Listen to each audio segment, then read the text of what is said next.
வல்லமை உள்ளவர் மகிமையானவைகளை எனக்கு செய்தார். சொல்லுங்க பார்க்கலாம்.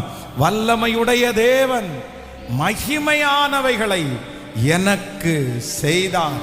வல்லமை உடையவர் மகிமையானவைகளை எனக்கு செய்தார்.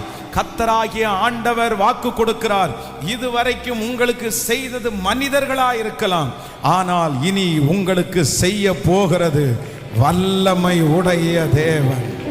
வல்லமை உடைய தேவன், அதிசயமான தேவன், அற்புதம் செய்கிற தேவன் உங்களுக்கு செய்ய போகிறார்.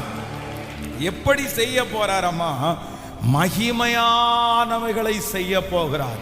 நான் நம்புகிறேன் கர்த்தருடைய வார்த்தை நமக்கு நேராய் கடந்து வருகிறது. நாம் ஆராதிக்கிற வல்லமை உள்ள தேவன் உங்க வாழ்க்கையிலும் என் வாழ்க்கையிலையும் ஒரு மகிமையான